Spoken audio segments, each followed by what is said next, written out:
அனைவருக்கும் வணக்கம். எங்கள் உத்ரா ப்ரொடக்ஷன்ஸில் வந்து பண்ணுற 3வது திரைப்படம் இது. கண்ணீரா. கண்ணீரா வந்து ரொம்ப ஸ்பெஷலான படம். ஏன்னா இந்த வருஷத்தில் வந்து ஃபஸ்ட்டு ஆடியோ லான்ச்சாக வந்து இங்கே பிரசாத்தில் வந்து நாங்கள் பண்ணுறோம். அது மட்டும் இல்லாமல் மலேசியாவில் வந்து பண்ண ஒரு படம் இன்றைக்கி வந்து இந்தளவுக்கு நாங்கள் தமிழ்நாட்டில் கொண்டு வந்து நாங்கள் பண்ணுற அளவுக்கு அந்த படத்தில் ஒரு முக்கியமான ஒரு ஸ்டஃப்பான ஒரு விஷயம் இருக்குது. ஸோ அதனால தான் இந்த படம் ரொம்ப ஸ்பெஷல்னு சொன்னேன். இந்த வாய்ப்பை வந்து கதிரவன் மோர்4 ப்ரொடக்ஷன்ஸ், ஸோ அவங்க டீமுக்கு தான் வந்து ஒரு மிகப்பெரிய நான் நன்றியை சொல்லணும். அதுக்கப்புறம் பாலகங்காதரன் சார். இந்த ப்ராஜெக்டை வந்து முதல்ல நாங்கள் போயிட்டு மலேசியாவில் படம் பார்க்கும்போது, ஸோ இந்த படம் என்னவா இருந்தது அப்படின்னா, கிட்டத்தட்ட இது எப்படி வந்து இந்த அளவுக்கு இன்றைக்கி தமிழ்நாட்டில் வந்து இது ஒரு படைப்பாக இங்கே மக்கள்கிட்ட கொண்டு போக முடியும் அப்படின்றத தெரியாத அளவுக்கு எங்களுக்கு ஒரு இதுவாக இருந்தது. அப்போ நாங்கள் நிறைய ஒர்க் பண்ணி நிறைய விஷயங்களை சேஞ்ச் பண்ணும்போது படம் வந்து மியூசிக்கலாக ரொம்ப ஒரு ஸ்பெஷலான படமாக இந்த படம் இருக்கும். ஏன்னா சமீப காலத்தில் வந்து சின்ன திரைப்படங்களில் வந்து பாடல்கள் வந்து யாருமே அதிகமாக விரும்பி கேட்கறதில்ல. ஸோ அந்த வகையில் வந்து இந்த படத்தில் வந்து ஸ்பெஷலே வந்து சொல்லணும்னா பாடல் ஃபுல்லாக ஹரிமாறன் சொல்லி இசையமைப்பாளர் பண்ணியிருக்காங்க. ஸோ கதிரவன் சாரோட ரைட்டிங்கில் வந்து ரொம்ப ஸ்பெஷலாக இந்த படத்தில் மியூசிக்கலாக ஒரு லவ் ஸ்டோரி, எப்படி வந்து ஒரு லவ்வை ரொம்ப கரெக்டாக கொண்டு போகலாம் அப்படின்றத வந்து ரொம்ப நேர்த்தியாக ஒரு அழகாக சொல்லியிருப்பாங்க. ஸோ சோஷியல் மெசேஜ் அப்படிலாம் எதுவுமே இல்லாமல் ரொம்ப ஒரு ஜாலியான ஒரு படமாகவும் ஒரு எமோஷ்னலாக ரொம்ப கனெக்டிவிட்டியாக இருக்கிற ஒரு படமாக இருக்கும். ஸோ நாங்கள் டிஸ்ட்ரிபியூஷனாக வந்து தொடர்ச்சியாக நிறைய சின்ன திரைப்படங்களை வந்து மக்கள் மத்தியில் கொண்டு போய் சேர்த்துட்ருக்கோம். ஸோ அந்த வகையில் வந்து இந்த கண்ணீராவும் எங்களுடைய ப்ரொடக்ஷனில் வந்து ரொம்ப ஒரு முக்கியமான படமாக தான் நாங்கள் பார்க்குறோம். ஸோ இன்னும் இந்த படத்தில் வந்து நிறைய சுவாரஸ்யமான விஷயங்கள் வந்து ரிலீஸ்க்கு முன்னாடி நிறைய அப்டேட்ஸ்லாம் இருக்குது. ஸோ இந்த படத்துக்கு எங்கள் கூட இருந்து இவ்வளோ வேலையும் இந்த அளவுக்கு கொண்டு வந்து செய்யக்கூடிய எல்லா சப்போர்ட்டும் கொடுத்த கண்ணீரா படக்குழு. ஸோ ஃபுல் அண்ட் ஃபுல் மலேசியாவில் தான் இந்த டீம் இருக்காங்க. ஸோ அவங்க எல்லாருக்கும் இந்த நேரத்தில் ஒரு மிகப்பெரிய ஒரு நன்றியை நான் தெரிவிச்சுக்கிறேன். எல்லாத்துக்கும் மேலே இன்றைக்கி ஒரு மால் ஆகட்டும், ஒரு நார்மல் சிங்கிள் ஸ்க்ரீனில் கூட இன்றைக்கி வந்து ஒரு ஷோ வாங்கி நம்ம ஒரு சின்ன திரைப்படங்களை கொண்டு போகிறது எவ்வளோ கஷ்டமாக இருக்குதுன்னு சொல்லி எல்லாருக்கும் தெரியும். அதையும் தாண்டி இப்படி ஒரு படைப்பை வந்து இன்றைக்கி திரையரங்களை கொண்டு வர்றதுக்கு ரொம்ப சப்போர்ட்டாக இருக்கிற நம்ம மோர்4 ப்ரொடக்ஷன்ஸில் கதிரவன் சார். ஸோ என்னென்னா நம்ம தமிழ்நாட்டில் இருக்கிறவங்களே இன்றைக்கி வந்து இந்தளவுக்கு ஒரு படைப்பை வந்து கொண்டு போய் சேர்க்கறதுல எந்த அளவுக்கு நம்ம கூட சப்போர்ட்டாக இருப்பாங்கன்னு தெரில. ஸோ மலேசியாவில் வந்து எதுவுமே தெரியாது, பிளாங்காக முதல்ல நான் இந்த படம் வந்து ஃபுல் அண்ட் ஃபுல்லாக நான் எடுத்து நான் பண்ணுறேன் அப்படின்னு சொல்லி நான் கம்ப்ளீட்டாக சேஞ்ச் பண்ணும்போது ஒரு இடத்துல கூட வந்து அவர் டைரக்டர் இந்த படத்தில் ஃபுல் அண்ட் ஃபுல் ரைட்டிங்கும் அவங்க மேடமும் அவங்கள தான் பார்த்தாங்க.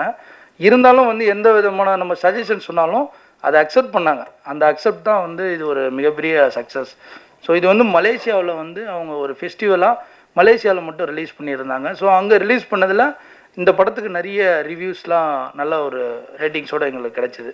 ஸோ இப்போ இது தமிழ்நாட்டிலையும் அதே ஒரு வெற்றியும் அதே ஒரு ரிவ்யூஸ் அண்ட் ரேட்டிங்ஸும் கிடைக்கும்னு சொல்லிட்டு நாங்கள் நம்புகிறோம். மீதி இன்னும் ப்ரெஷ் ஷோ அதெல்லாம் இருக்குது. ஸோ எல்லாம் பார்த்துட்டு பத்திரிகையாளர்கள் நீங்கள் தொடர்ச்சியாக எங்களுடைய உத்ரா ப்ரொடக்ஷன்ஸ் படம் நிறைய படங்களை சப்போர்ட் பண்ணி இந்த அளவுக்கு வந்து நாங்கள் வளர்ந்து வரதுக்கு ஒரு உதவியாக இருக்கீங்க. ஸோ நீங்கள் எல்லோரும் இந்த படத்தை பார்த்துட்டு நியாயமான விமர்சனத்தை கொடுத்து படம் அடுத்த கட்டத்துக்கு கொண்டு போகிறதுக்கான எல்லா உதவிகளும் செய்யணும்னு சொல்லி கேட்டுக்கிறோம். நன்றி. எல்லாருக்கும் வணக்கம். இங்கே வந்து ரொம்ப ஒரு இமோஷ்னலான ஒரு தருணம் எனக்கு. ஏன்னா இந்த சினிமா துறையில் நிறைய ஜாம்பவார்கள் இங்கே என் முன்னுக்கு உட்காந்துருக்கும் போது அவங்க மத்தியில் நானும் உட்காந்துருக்கேன் அப்படின்னு நினைக்கும் போது ரொம்ப பெருமையாக இருக்குது. அடுத்து இங்கே வந்திருக்கிற அனைத்து பத்திரிகை ஊடக நண்பர்கள் எல்லாருக்குமே என்னுடைய ரொம்ப முதற்கண் வணக்கம். பிகாஸ் மக்கள்கிட்ட கொண்டு போய் சேர்க்குற ஒரு பாலமாக தான் நீங்கள் எங்களுக்கு இருக்கீங்க. ஸோ நீங்கள் அதை கரெக்டாக பண்ணும்போது நிச்சயமாக இந்த படத்துக்கு மக்களோட ஆதரவு கிடைக்கும் அப்படின்னு நான் பெரிதும் எதிர்பார்க்குறேன். ஸோ இங்கே வந்திருக்கிற விஐபிஸ் எல்லாருமே Hemaprakash sir, Robo Shankar sir, K Rajan sir, RV Udhayakumar sir, அதுக்கப்புறம் நம்மளுடைய பேரரசு சார், எல்லாருக்குமே இங்கே வந்திருக்கிற யாராச்சும் விட்டுருந்தேன்னா தயவு செஞ்சு மன்னிச்சிருங்க. ஸோ இங்கே வந்திருக்கிற அனைவருக்குமே வந்து ஃபர்ஸ்ட்டு ரொம்ப ரொம்ப நன்றி. பிகாஸ் இது எங்களுடைய முதல் முயற்சி, ஒரு முதல் குழந்தை மாதிரி அப்படின்னு சொல்லுவாங்க. ஏன்னா நான் சொன்னேன் சார்கிட்ட சொன்னேன், நம்ம என் கூட சேர்ந்து தயாரித்த உத்ரா ப்ரொடக்ஷனை சார்ந்த உதயகுமார், ஹரி உத்ரா. ஸோ அவர்கிட்ட சொன்னேன், சார் எப்படி நான் கொஞ்சம் நர்வஸாக இருக்கு, கொஞ்சம் சீக்கிரமாக முடிச்சிருவா ஸ்பீச் அப்படின்னு சொன்னேன். இப்போ பாலா சாரும் அவங்களும் சொன்னாங்க, சார் கொஞ்சம் பேசுங்க, நீங்கள் இயக்குனர் ஹீரோ, ஸோ கொஞ்சம் பேசுங்க அப்படி சொன்னாங்க. ஸோ அதனால் முடிஞ்ச அளவுக்கு என்ன கவர் பண்ண முடியும் அப்படின்னு நான் பார்க்குறேன். அதாவது ஒரு பழமொழி இருக்குது, அதாவது திரைக்கடல் ஓடியும் திரவியும் தேடு அப்படின்ட்டுன்னு. ஸோ எங்களுக்கு வந்து பார்த்தீங்கன்னா, நாங்கள் கடல் கடந்து இவ்வளோ பெரிய கடல் மாதிரி இருக்கிற ஒரு திரைத்துறைக்கு எங்களுடைய படமும் ஒரு ஒரு சின்ன ஒரு கருவியாக இருக்கணும், பங்கு அளிக்கணும் அப்படின்னு சொல்லிட்டு தான் நாங்கள் கடலை தாண்டி இங்கே வந்திருக்கோம்.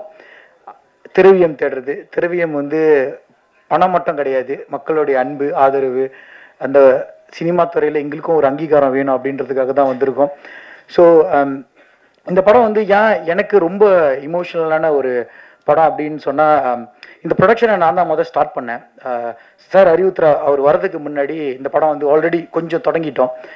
ஸோ அது ஏன் எனக்கு ரொம்ப இமோஷனல்னா, அவங்க என்னுடைய ஒய்ஃப் கௌசல்யா வந்து அஃப்கோர்ஸ் இப்போ இருக்கிற காலகட்டத்தில் உங்களுக்கு தெரியும், கல்யாணத்துக்கு அப்புறம் வந்து குழந்தைகள் இல்லைன்னா கொஞ்சம் இந்த சொசைட்டியில் ஒரு சின்ன ப்ரெஷர் இருக்கும், அது அறிந்தும் அறியாமலேயும் நம்மளை தாக்கும். ஸோ அப்போ ஒரு சின்ன கேப் விழுவும் போது அப்போ நான் சொன்னேன், லைக் நம்மளுக்கு கொஞ்சம் ஒரு ஒரு சின்ன ஒரு டைவர்ட் பண்ணுறதுக்கு அவங்க வந்து என்கிட்ட சொன்னாங்க, நம்ம ஏன் நான் ஒரு கதை எழுதுறேன், ஒரு படம் பண்ணலாமே அப்படின்னு சொன்னாங்க. இப்போ நான் சொன்னேன், சரி இதுலேருந்து வெளியாகிறதுக்கு உனக்கு ஒரு தேவைப்பட்டுச்சுன்னா நீ செய்யுமா, பிரச்சனை இல்லை, நீ கதை எழுதி நம்ம பார்ப்போம் அப்படி படமாக கன்வெர்ட் பண்ணுறதுக்கு அப்படின்னு சொல்லி ஒரு 2 மாதத்துலேயே அவங்க ப்ரிப்பேர் பண்ணி கொண்டு வந்துட்டாங்க ஸ்கிரிப்டை. கேட்கும்போது ரொம்ப ரொம்ப பிடிச்சிருந்துச்சி, எனக்கு ரொம்ப ரிலேட்டபிளான ஒரு கதையாக இருந்துச்சு. ஸோ அப்போ நான் சொன்னேன், சரி நம்ம ப்ரொடக்ஷன் ஸ்டார்ட் பண்ணலாம், இதை நம்ம படமாக பண்ணலாம், பட் எனக்கு கொஞ்சம் கெப்பாசிட்டி வேணும் அப்படின்ற மாதிரி பண்ண ஆரம்பிக்கும் போது தான், அப்போ அந்த டைமில் படம் ஸ்டார்ட் பண்ணிட்டு இருக்கோம். அப்போ இன்னும் நம்ம சார் இன்னும் வரல உள்ளுக்கு பிக்சரில் பண்ணிட்டு இருக்கும் போது, அப்போ அவங்க திடீர்னு ஒரு நாள் வந்து எனக்கு சொல்கிறாங்க, இந்த மாதிரி ஒரு சர்ப்ரைஸ் இருக்குது, அப்படி வீட்டுக்கு போகணுன்னு சொன்னாங்க. டெஸ்ட் பண்ண பாசிட்டிவ், குழந்தை வரப்போகிறாங்க அப்படின்னு சொன்னோன்னே அவங்க என்ன சொன்னாங்கன்னா, 2வது குழந்தை வரப்போகிறாங்க அப்படின்ட்டுன்னு. இப்போ நான் கொஞ்ச நேரத்தில் யோசிக்க ஆரம்பிச்சிட்டேன், என்னது 2வது குழந்தையா அப்படின்ட்டுன்னு. அப்போ அதுக்கு அவங்க சொன்னாங்க, எனக்குள்ளே வந்து 2 கரு இருக்குது, ஒன்று இந்த குழந்தை, இதுக்கு முன்னுக்கு வந்த அந்த கண்ணீரா கதை அந்த கரு. ஸோ எப்போதுமே எனக்கு வந்து கண்ணீரா தான் முதல் குழந்தை அப்படின்ற மாதிரி சொல்லும் போது ரொம்ப இமோஷனலாக நான் ஆகிட்டேன். சரி இந்த படத்தில் ஒரு பெரிய கனெக்ஷன் நடக்கும், இதை கண்டிப்பாக எடுத்து செய்வோம், அவங்களுக்காக செய்வோம் அப்படின்னு சொல்லிட்டு என்ன ஒன்று நான் சொன்னேன், நீங்கள் கதை எழுதிட்டீங்க, நீங்களே பண்ணுங்க, நீங்களே வந்து இந்த படத்தை டைரக்ட் பண்ணுங்க அப்படின்னு தான் சொன்னேன். பட் ஆஃப்கோர்ஸ் அந்த ப்ரெக்னன்சி டைமில் வந்து கொஞ்சம் முன்ன பின்ன இருக்கும் ஹெல்த் அப்படின்ட்டுன்னு. ஸோ அந்த டைமில் வந்து அவங்க சொன்னாங்க, இல்லை எனக்கு தெரியல சுச்சுவேஷன், நீங்கள் டைரக்ட் பண்ணுங்க, நான் இணை இயக்குனராக இருக்கேன் அப்படின்னு சொன்னாங்க. சரி அவங்க சுச்சுவேஷன் புரிஞ்சுட்டு நான் படத்தை டைரக்ட் பண்ண ஆரம்பித்தேன், படத்தில் ட்ராவல் பண்ண ஆரம்பித்தோம். ஸோ படம் ஷேப் அப் பண்ணிகிட்டு இருக்கும்போது அஃப்கோர்ஸ் இது வந்து கொஞ்சம் பெரிய ஸ்கேலில் போனோம், மலேசியாவில் பண்ணிகிட்டு இருக்கும்போது அப்போ தான் வந்து எனக்கு நம்ம பாலா பிரதரும் ஹரியுத்ரா சாரும் பழக்கம். ஸோ அவங்கக்கிட்ட இதை பற்றி பேசும்போது, இந்த படத்தை அடுத்து எப்படி கொண்டு போகலான்னு பேசும்போது ஒரு கனெக்ஷன் தான், கடவுள் கொடுத்த ஒரு வரம் தான். அவங்க உள்ளுக்கு வந்து இந்த ப்ரொடக்ஷனை என்னோட சேர்ந்து பயணித்து இந்த படத்தை இப்போ முடித்து, இப்போ என்னோட ஒய்ஃப் அப்புறம் நல்ல நண்பர்கள் 2 பேர், ஒரு 2 கண்கள் மாதிரி எனக்கு. ஏன்னா இவங்க இல்லாமல் டெஃபினெட்லி தமிழ்நாட்டில் இந்த படம் உங்கள் முன்னுக்கு இன்னும் கொஞ்ச நாளில் தியேட்டரில் ரிலீஸ் ஆக போகுது, அது சாத்தியமே இல்லை. எல்லாமே இவங்களுடைய பேரன்பு தான் அப்படின்னு நான் சொல்லுவேன். ஸோ இதை தாண்டி இந்த படத்தை சக்ஸஸ்ஃபுல்லாக முடிச்சுட்டு சில ஃபெஸ்டிவல்ஸில் வந்து நம்ம ரிலீஸ் பண்ணிகிட்டு இருந்தோம் அங்கே மலேசியாவில்.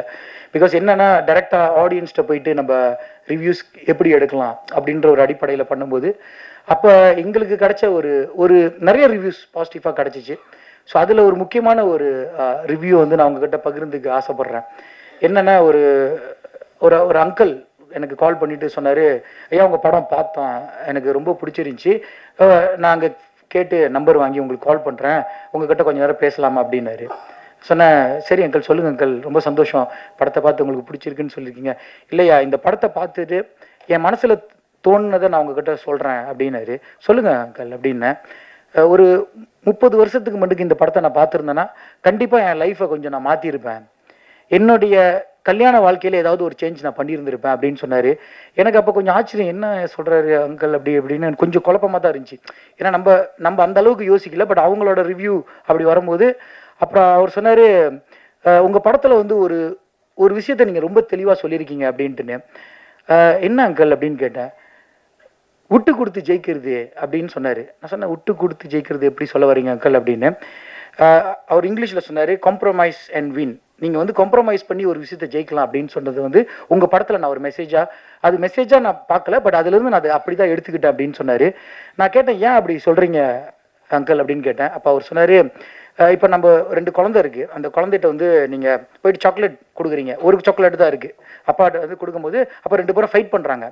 ஃபைட் பண்ணிகிட்டு இருக்கும்போது எனக்கு வேணும் உனக்கு வேணும் அந்த சாக்லேட்டை வந்து அந்த பையனுங்க 2 பேர் சண்டை போடும்போது அப்பா சொல்கிறாரு, அரைச்சா ஒரு ஆள் சாப்பிட்ருங்க அப்படின்னு.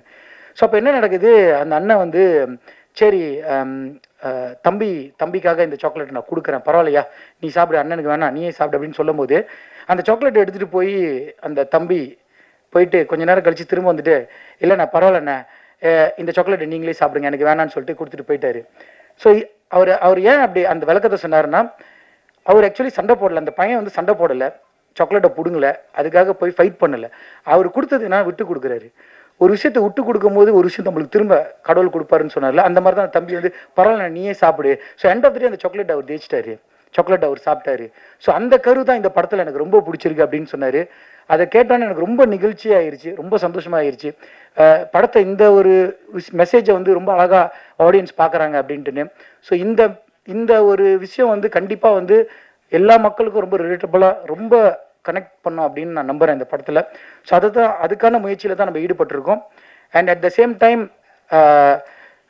எனக்கு வந்து ஒரு சின்ன உறுத்தல் இருந்துகிட்டே இருந்துச்சு. ஏன்னா ஃபர்ஸ்ட் படம் வந்து கண்டிப்பாக அவங்க தான் பண்ணியிருக்கணும், என்னுடைய ஒய்ஃப் தான் பண்ணியிருக்கணும். பட் அந்த ப்ரெக்னென்சி பீரியடில் அவங்க பட்ட கஷ்டம் எனக்கு தெரியும், அந்த வழியை எப்படி அவங்க வந்தாங்கன்னு. அதனால தான் அந்த படத்தை நான் டேக் ஓவர் பண்ணுற ஒரு சூழ்நிலை இருந்துச்சு. நான் சொன்னேன், இல்லை இந்த படம் கண்டிப்பாக நீ தான் பண்ணியிருக்கணும் அப்படின்னு சொல்லிட்டு இருக்கும்போது தான் அவங்க சொன்னாங்க, கண்ணீரா 2 வந்து ஒரு கதை நான் ரெடி பண்ணிட்டேன், நீங்கள் கேட்குறீங்களா அப்படின்ட்டுன்னு. அதை கேட்டோடனே வந்து எனக்கு ரொம்ப ஆர்வமாயிருச்சு, ரொம்ப சந்தோஷமாகி கேட்டேன் கதையை. ரொம்ப ஒரு பார்ட் 1க்கு ஒரு ஈக்குவலான ஒரு கதை எழுதியிருந்தாங்க. அப்போ நான் சொன்னேன், இந்த வாட்டி நீ தான் டைரக்ட் பண்ணணும், நீ தான் இந்த படத்தை செய்யணும், இது வந்து ஒரு கட்டளை மாதிரி அப்படின்னு நான் சொன்னேன். ஸோ அந்த டைமில் தான் வந்து என்னன்னா தமிழ்நாட்டில் படம் ரிலீஸ் பண்ணணும் அப்படின்ற மாதிரி லாஸ்ட் இயர் மீட்டில் பேசிகிட்டு இருந்தோம், நான் பாலா சார் அப்புறம் அரியுத்ரா சார். அப்போ அவங்க சொன்னது என்னென்னா, பிரதர் ஒரு சீக்வல் ரெடி பண்ணுறது ரொம்ப நல்ல விஷயம். ஏன்னா ஒரு படம் ஒரு பார்ட் 1 வரும்போது பார்ட் 2 அந்த ஒரு கனெக்ஷன் ஏற்படும் போது அந்த ரீச் வந்து மக்கள்கிட்ட இன்னும் அதிகமாக போய் சேர்றதுக்கான வாய்ப்புகள் இருக்குது. ஸோ நீங்கள் தைரியமாக பண்ணுங்க அப்படின்னு சொல்லும்போது, இல்லை சார் நான் ஒரே டைமில் இந்த 2 இது எப்படி பண்ணுறது அப்படின்னு சொல்லும்போது எனக்கு பின்னாடி தட்டி கொடுத்து போய் பண்ணுங்க, இந்த படத்தை முடிங்க, தமிழ்நாட்டை பற்றி நீங்கள் கவலையப்படாதீங்க, நாங்கள் இருக்கோம், நாங்கள் தோல் கொடுப்பான் தோழன் அப்படின்னு சொல்லுவாங்கள்ல, அந்த மாதிரி அவங்க 2 பேரும் நின்று இந்த ஈவெண்ட் இவ்வளோ சிறப்பாக செஞ்சுருக்காங்க. இந்த 6 மாதமாக அவங்க எந்த அளவுக்கு உழைப்பு போட்டிருக்காங்க அப்படின்றது எனக்கு தெரியும். ஸோ அந்த கேப்பில் தான் நாங்கள் பார்ட் 2 வந்து செஞ்சு முடிச்சிட்டோம். அதுவும் இப்போ போஸ்ட் ப்ரொடக்ஷன் போயிட்டுருக்கு.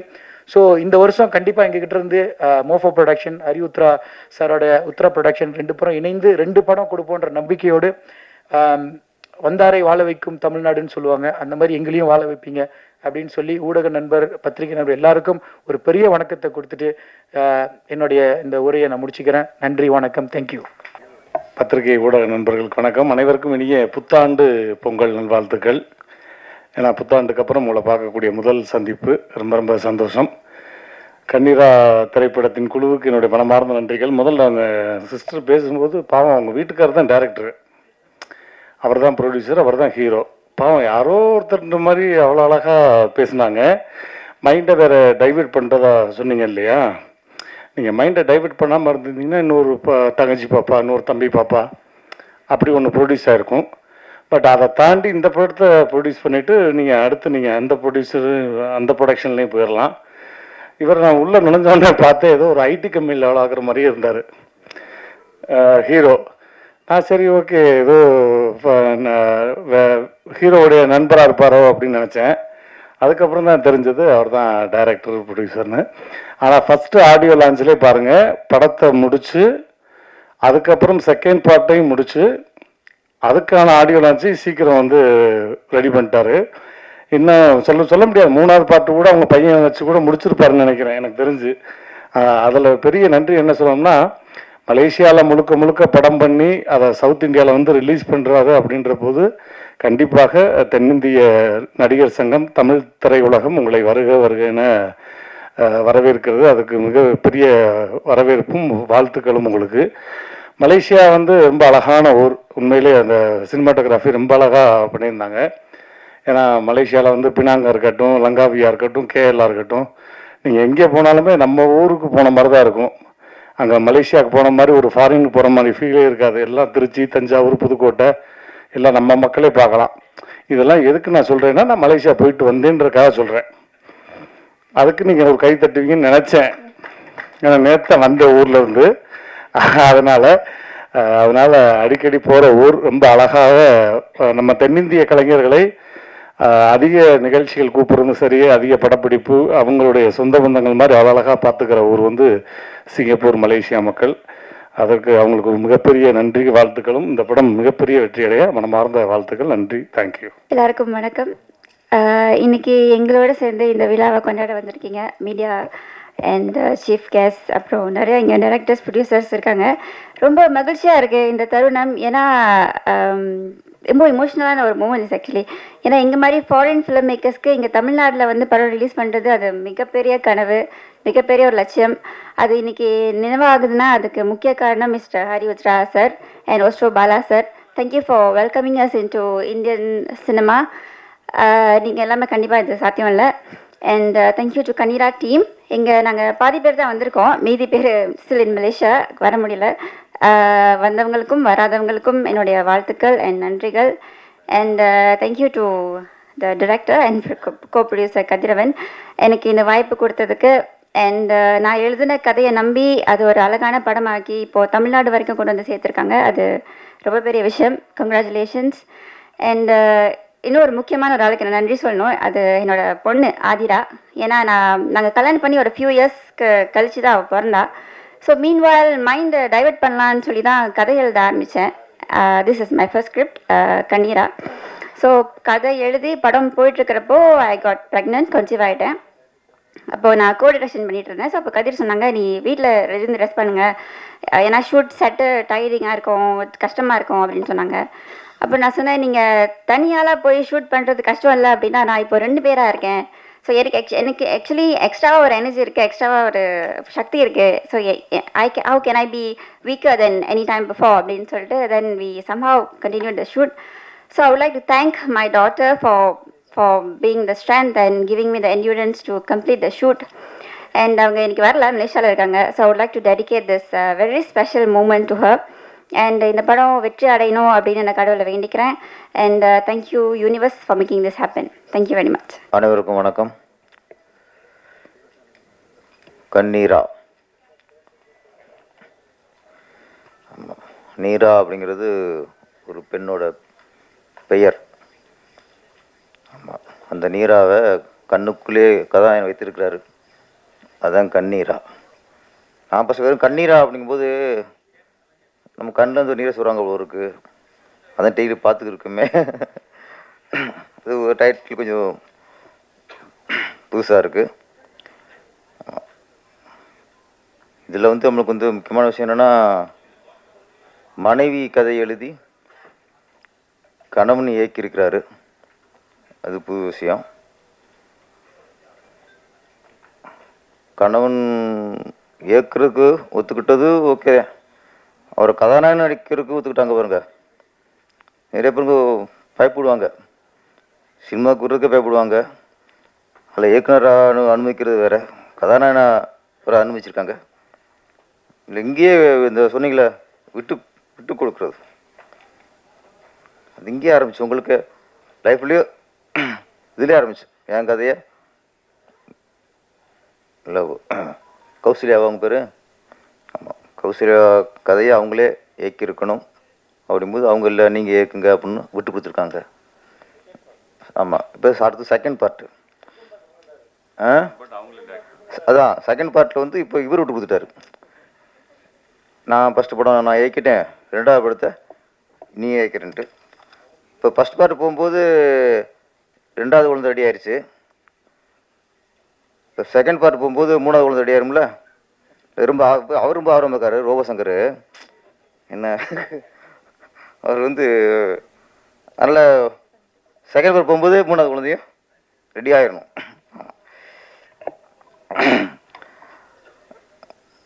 கண்ணீரா காதல் கதை. நம்ம தமிழ் திரையுலகில் இப்போ வந்து காதல் கதை வர்றது ரொம்ப அபூர்வமாயிருச்சு. இப்போ ரொம்ப ரொம்ப அபூர்வமாயிருச்சு. ரொம்ப அதிகமாக வர்றதே இல்லை இப்போலாம்.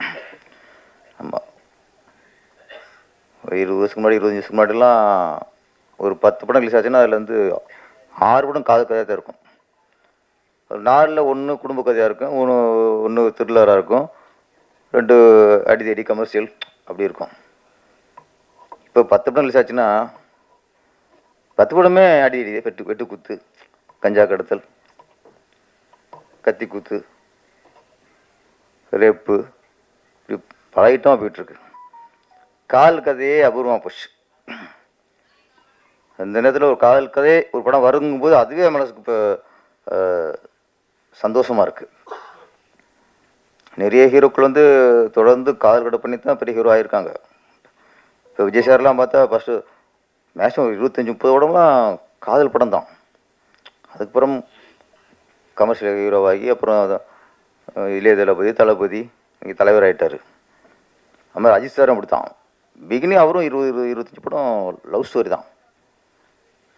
அதுக்கப்புறம் இப்போ வீரம், விசுவாசம், விடாமுயற்சின்ட்டு வேறு ரேஞ்சில் போயிட்டுருக்காரு.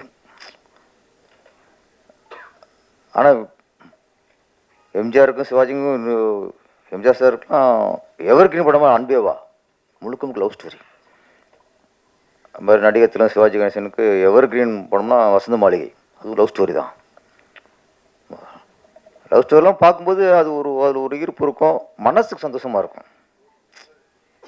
நம்மளால் முடியலைங்கும் போது ஒரு ஹீரோ ஒரு பொண்ணை கட் பண்ணி லவ் பண்ணுறான் ட்வீட் போகிறாங்கும்போது நமக்கு சந்தோஷமாக இருக்கும். சரி ஓகே, நம்ம நினைக்கிறோம் முடியல, ஒருத்தன் நினச்சிட்டு ட்வீட் போடுறான்.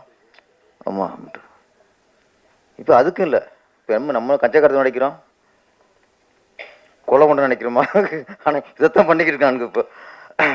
அதில் இந்த நேரத்தில் லவ் ஸ்டோரி, கண்ணீரா லவ் ஸ்டோரிங்கிறது ரொம்ப ஆரோக்கியமான விஷயம். அது முழுக்க மலேசியாவிலேயே படப்பிடிப்பை நடத்தி, நல்ல வேலை ஆர்டர் விசாரிச்சு இங்கே வச்சிங்களே, நீங்கள் அங்கேயே வச்சு அங்கேயே ரிலீஸ் பண்ணிக்கிறாமே. ஒரு தமிழ் படம் மலேசியாவில் படமாக்கப்பட்டாலும் நம்ம இந்தியாவில் தமிழ்நாட்டில் ரிலீஸ் பண்ணணும்னு நினச்சி அதுக்கு உத்ரா ப்ரொடக்ஷன்ஸ் அதை ரிலீஸ் பண்ணுறாங்க. ஆமாம், அவங்களுக்குடைய வாழ்த்துக்கள். இப்போ வாகை பிடிச்சதாக இருக்கட்டும், உத்ரா ப்ரொடக்ஷன் சார்பாக அவர் பேசும்போது இருக்கட்டும், ஏதாவது ஒரு ஆதங்கத்தை இங்கே வெளிப்படுத்தினாங்க. சிறிய படங்கள் தேட்டர் கிடைக்க மாட்டேங்குது, ஆள் வர மாட்டேங்கிறாங்க, படத்தை முடித்தாலும் ரிலீஸ் பண்ணுறதுக்கு ரொம்ப சிரமமாக இருக்குது. இது வந்து இவங்களுடைய ஆதங்கம் மட்டும் இல்லை, இன்றைக்கி சிறு படங்கள் பண்ணுற எல்லா பிடிச்சிருக்கும் இந்த ஆதங்கள் தான். இதுக்கு எங்கே விட, எங்கே தவறு, இதுக்கு என்ன ஒரு முடிவு, ஏகப்பட்ட கேள்வி. நம்ம யாரும் இங்கே குறை சொல்ல முடியல. ஏன்னா இப்போ தேட்டர் தர மாட்டேங்கிறாங்கன்னு தேட்டருக்கார குறை சொல்கிறோம். அவங்க என்ன சொல்கிறாங்க, சின்ன படத்தை போட்டால் தேட்டருக்கு ஆள் வர மாட்டேங்கிறாங்க, 10 பேர் 5 பேர் இருக்காங்க அப்படின்னு அவங்க குறை சொல்கிறாங்க. இது எந்த பக்கம் நியாயம்னு யோசிக்கணும். அது வந்து ரெண்டும் உண்மை தான். சின்ன படங்களுக்கு தேட்டர் கிடைக்கலைங்கிறது உண்மை தான். சிறிய படங்களுக்கு மக்கள் ஆதரவு தர மாட்டேங்கிறாங்க, அவங்க தேட்டருக்குள்ளே வர மாட்டேங்கிறாங்க அப்படிங்கிறதும் உண்மை தான். ஆனால் ரெண்டுமே குறை தான். திரையுலகுக்கு ரெண்டுமே மிகப்பெரிய ஒரு குறை. அப்போ இதை எப்படி நிவர்த்தி பண்ணணும், அங்கே தான் யோசிக்கணும். நம்ம மாறி மாறி குறை சொல்லிட்டே இருந்தோம் வச்சுங்களேன், அது வந்து ஒரு வேலைக்கு ஆகாது. மக்களை தியேட்டருக்குள்ளே கொண்டு வரணும், அதுதான் இன்னைக்கு வேண்டிய விஷயம். அதுக்கு என்ன பண்ணணும், தயாரிப்பாளர்கள் என்ன பண்ணணும், இயக்குநர்கள் நடிகர்கள்லாம். இப்போ இயக்குனர்லாம் ஒரு டெக்னீஷியன் தான், படத்தை முடிச்சு கொடுத்துருவாங்க, அவ்வளோதான். அதுக்கப்புறம் ப்ரொடியூசருக்கு தான் சவாலாக இருக்குது. அப்போ ப்ரொடியூசர் தான் இதை யோசிக்கணும். ஏன் வர மாட்டேங்கிறாங்க, என்ன சிக்கல், எதுக்கு உள்ளே வர பயப்படுறாங்க. ரேராக ஒரு படம் 2 படம் தான் ரேராக ஓடுது. அது கூட சின்ன படமாக இருக்கும், அது பெரிய கம்பெனிக்கு வாங்கி ரிலீஸ் பண்ணுவாங்க. அந்த மாதிரி படங்கள் தான் அவங்க கையில் நிறைய தியேட்டர் இருக்கும், அதுதான் போய் கொஞ்சம் ரீச் ஆகுது. சமீபத்தில் ராஜன் சார் இதில் பேசி முடிக்கணும். ராஜன் சார், ராஜன் பேசுகிறப்ப சமீபத்தில் இப்போ சின்ன படம் தேட்டர் கிடைக்கலைங்கிறது ஒன்று. இப்போ தேட்டர் ரிலீஸ் பண்ணும்போது அவங்க இப்போ ஒரு ரிக்வெஸ்ட் பண்ணுறாங்க. யார்? ப்ரொடியூசர்கிட்ட. ப்ரொடியூசர் வந்து வட்டிக்கு வாங்கியோ கஷ்டப்பட்டு ஒரு படத்தை முடித்து தியேட்டருக்கு போனால் நீங்கள் ஃபஸ்ட்டு 2-3 நாள் நீங்கள் 50 டிக்கெட் எடுத்து ஆள் அனுப்புங்கிறாங்க. நம்மளும் படத்தை எடுத்து நடிகர் சம்பளத்தை கொடுத்து டெக்னீஷியன் சம்பளத்தை கொடுத்து வட்டியை கட்டி என் படத்தை ரிலீஸ் பண்ணால் நீயே தியேட்டருக்கு ஆள் கொண்டு வான்னு சொன்னால் இங்கே தான் சினிமா எந்த அளவுக்கு ஆபத்தில் இருக்குன்னு யோசிக்கணும். பிடிச்சிருக்குதா வேலை? அது எப்படி 50 டிக்கெட் 50 ஆள் உள்ள அனுப்பணும். ஆமாம், என்ன வேலை கடைசி புதுசுக்கு என்ன வேலையை போச்சு? இப்போ அவனு டிக்கெட் கிளிக்கிற வேலையை போச்சு கடைசியா தேட்டரில் போய்.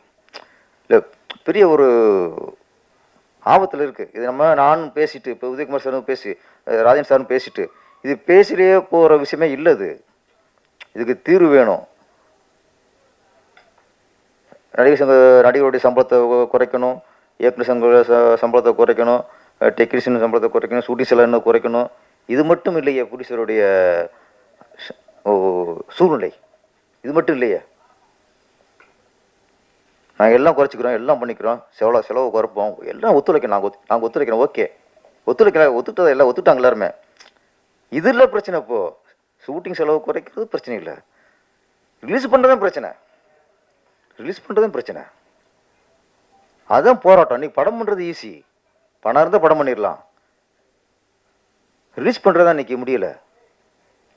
தேட்டர் எங்கே இருக்குது? யார் கையில் இருக்குது? யார் ஆக்கிரமிச்சிருக்கா? ஏன் கிடைக்க மாட்டேங்குது? இல்லை கிடைச்சாலும் கூட்டம் ஏன் வர மாட்டேங்குது? அதான் இப்போ நான் கேட்ட கேள்வி. மக்கள் ஏன் வர மாட்டேங்கிறாங்க? ஒன்று, நம்ம நிறைய படங்கள் தரம் இல்லாமல் இது இல்லாமல் எடுத்து கொடுத்தாலும் பார்த்து பயந்துட்டாங்களா? அதுவும் ஒன்று இருக்குல்ல. 4 சின்ன படம் பார்த்து என்னடா போட்டு வச்சு கொண்டுட்டாங்களே அப்படின்னு சொல்லி அடுத்து இன்னும் சின்ன படம் வரும்போது பயப்படுறான். மக்களை பொறுத்த வரைக்கும் ஒன்றே ஒன்று தான் சார். இன்னைக்கு டிக்கெட் விலை சொல்கிறான், அதெல்லாம் இல்லை. ஒரு படத்துக்காக அவன் ஒதுக்குற நேரம், இன்றைக்கி நேரங்கிறது மிகப்பெரிய விஷயம். ஒரு படம் 3 ஹவர்ஸ் அங்கே தேட்டருக்குள்ளே, அதுக்கு முன்னாடி 1 ஹவர், பின்னாடி 5 ஹவர்ஸ் 6 ஹவர்ஸு நான் ஒரு படத்துக்கு ஒதுக்கணும். படம் தேட்டருக்கு போகிறேன் தான். அப்போ நான் வந்து இன்றைக்கி 6 மணி நேரம் ஒரு படத்துக்காக காலத்தை ஒதுக்குறேன்னா அந்த படம் அதுக்கான ஒர்த்தாக இருக்கணும். அதுதான் முக்கியம். அப்படி ஒர்த்து இல்லைங்கிற பட்சத்தில் உள்ளே வரமாட்டேங்கிறான். அப்போ நிறைய விசாரித்து அதுக்கப்புறம் உள்ளே வரான். அப்போ பெரிய ஸ்டாருங்கிறது எங்கே தப்பிக்கிறாங்கன்னா அது ஒரு போதையாக போச்சு. நான் ஒரு பெரிய ஸ்டார் படத்தை ஃபஸ்ட் ஷோ பார்த்துட்டேங்கிறது அது ஒரு ஃபேண்டசி, அது ஒரு போதை.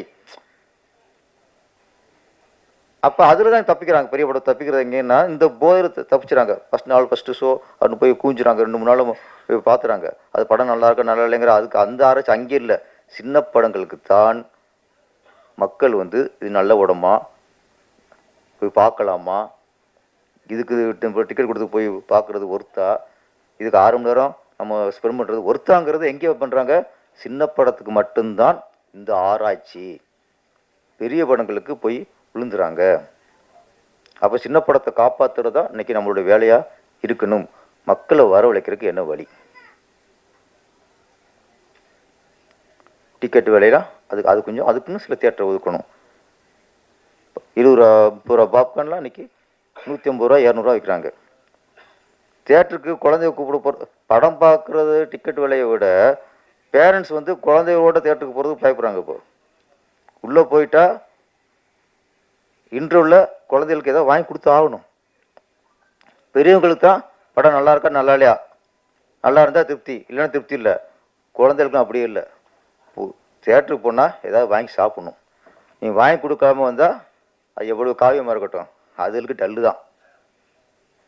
அப்போ அதில் வாங்கி கொடுக்கும்போது அதுக்கான பாப்கார்னாக இருக்கும், கூல்ட்ரிங்ஸாக இருக்கட்டும், பப்ஸாக இருக்கட்டும், அதோட விலை என்ன? இன்னைக்கு வியாபாரம் வேற, கொள்ளடிக்கிறது வேற. 30 ரூபா பொருளை 40 ரூபா 50 ரூபாய்க்கு விற்கிறது வியாபாரம். 30 ரூபா பொருளை 300 ரூபாய்க்கு விற்கிறது கொள்ளை, பகல் கொள்ளை. அப்போ இந்த மாதிரி கொள்ளையை தடுக்கிறது அரசாங்கத்தோட கடமை. 30 ரூபா பொருளை வந்து நீ தியேட்டருக்குள்ளே போனால் 300 ரூபா கொடுத்தினா நீ மக்களுக்கு கொள்ளடிக்கிற. மக்கள் யார் அனுப்பியிருக்காங்க? மக்களை போய் கேண்டீனாக போய் அடிக்க முடியும்? இதுக்கு பொறுப்பு அரசாங்கம். ஒரு காலத்தில் ஏர்போர்ட்டில் தான் டீ 100-150 ரூபா இருக்கும். ஏர்போர்ட்டில் தான் ஒரு ஒரு பப்ஸோ பார்த்தா 50-60 ரூபா 100 ரூபா ஆகும். இன்றைக்கி ஏர்போர்ட்டை விட தியேட்டரில் தான் இந்த கேண்டீன் உள்ள பொருள் ரேட்டில் ஜாஸ்தி. அப்போ கேண்டீன் நடத்துகிறவங்க அவங்க இஷ்டத்துக்கு விலை ஏற்றிக்கலாம்னா அதுக்கு அரசாங்கம் கண்ட்ரோல் பண்ணணும்ல. இதையும் கண்காணிக்கணும். ஒரு டிக்கெட்டை நாங்கள் பிளாக்கில் விற்றா 150 ரூபா டிக்கெட்டை 200 ரூபாய்க்கோ 250 ரூபாய்க்கோ விற்றா அது பிளாக் டிக்கெட், சட்டப்படி குற்றம். கரெக்ட் தானே? அப்போ 100 ரூபா 30 ரூபா பாப்கார்னை நீங்கள் 150 ரூபாய்க்கு விற்றா அது சட்டப்படி கரெக்டா? தப்பு தானே? அப்போ ஒரு பொருளுக்கு என்ன நிர்ணயம்? அதுக்கு நீ வெளியில் ரோட்டுகளில் போட்டால் ஒரு 10 ரூபா லாபம் வை. ஒரு கொஞ்சம் ஏசி ரூம் மாதிரி வச்சா 20 ரூபா லாபம் வை. தேட்டரா மாலா ஒரு 30% வை. 20% 30, அதான் 30ங்கிறது 300 ரூபாய்க்கு எங்கே இருக்குது? இதனால ஃபஸ்ட்டு இதெல்லாம் ஆராயணும். நம்ம இதெல்லாம் ஆராய்ச்சி பண்ணி சும்மா தேட்டருக்கு வர முடிக்கிறான்னா நம்ம வர வச்சு அவனை போட்டு கொண்டு வரோம். அவனை போட்டு எதை எடுத்தாலும் அவன்ட்டு கொள்ளை அடிக்கிறோம். கார் பார்க்கிங் கொள்ளை, கேன்டீனில் எதாவது கொள்ளை. இன்றைக்கி இவங்களாம் பேசும்போது அப்போ வாகை பிடிச்சார் அவ்வளோ சந்தோஷமாக பேசிக்கிறோம்ல. சின்னப்பட பிடிச்சார். ஏன் இன்றைக்கி வந்து ஒரு படத்தை ரிலீஸ் பண்ணிட்டு இன்றைக்கி வந்து அர்த்தத்தோடு பேசுகிறாருன்னா இதெல்லாம் நம்ம வந்து தியேட்டருக்காரங்களை குறை சொல்கிறதும் தப்பு, மக்களை குறை சொல்கிறதும் தப்பு. தப்பு நம்ம மேலே வச்சுக்கிட்டு நம்ம வந்து ஒரு கண்ட்ரோல் பண்ண முடியலை நம்மளால். அதை ஆராய்ச்சி பண்ணணும். மக்களை உள்ளே கொண்டு வரதுக்கான ஆராய்ச்சியை இது பண்ணணும். இது நான் இடையில கேள்விப்பட்டதான். பிடிச்சிருந்தா நீங்கள் 50 டிக்கெட்டு 5 நாளைக்குள்ளே அனுப்புங்கன்னா எப்படி அனுப்புவோம்? இதெல்லாம் ரொம்ப வேதனையாக கேட்கும்போது. நம்ம கண்ணீரா அப்படின்னு மலேசியா இந்த படத்தை அவர் எடுத்து இங்கே கொண்டு வந்துருக்கிறார். ஒன்று நல்லபடியாக ரிலீஸ் ஆகி நல்லபடியாக லாபம் அடைஞ்சிரும். அதுக்கான உத்ரா ப்ரொடக்ஷன் வந்து அதில் வாங்கியிருக்கு. அவங்க வந்து அவங்க அணுவும் இருக்காங்க. இப்போ இவங்களாம் அணுவும் இருக்காங்க சார். சில இதில் அணுவும் உள்ளவங்க வாங்கி பண்ணும்போது அவங்களுக்கு நேரம் தெரியும் எங்கே தேட்டர் பிடிக்கிறது, 6 மணி தேட்டர் பிடிக்கிறது தெரியும். சிலருக்கு எதுவுமே தெரியாமல் மாட்டிக்கிறாங்க. கொஞ்சம் சினிமாவை காப்பாற்றணும்னா மக்கள் உள்ளே வர்றதுக்கான நம்ம முயற்சியை பண்ணுவோம். அதுக்கான நம்ம தயாரிப்பாளர்கள் அதுக்காக யோசிக்கணும், அதுக்காக சிந்திக்கணும் என்ன பண்ணலான்ட்டு. அரசாங்கத்துக்கும் பொறுப்பு இருக்குது. டிக்கெட் ரேட்டும் சரி எதாக இருந்தாலும் அதை கண்ட்ரோல் பண்ணுற பொறுப்பு அரசாங்கம். எதாவது சரியாக இதெல்லாம் கொஞ்சம் கண்ட்ரோல் பண்ணால் தான் மக்களும் கொஞ்சம் உள்ளே வருவாங்க. கண்ணீரா படம் இது வெற்றி அடைந்து கண்ணீரா 2வது பார்ட்டு அது சீக்கிரம் முடிச்சிருங்க. ஆமாம், நல்ல ஒரு அதை விட்டு கொடுக்குறது சொன்னீங்க. அதுதான் விட்டு கொடுத்தா தான் எல்லாமே. ஒரு மனைவிக்காக எதையும் விட்டு கொடுக்கலாம், நம்ம மனைவி விட்டு கொடுக்கக்கூடாதும்பாங்க. அது மாதிரி கணவனுக்காக எதையும் விட்டு கொடுக்கலாம், கணவனை விட்டு கொடுக்கக்கூடாது.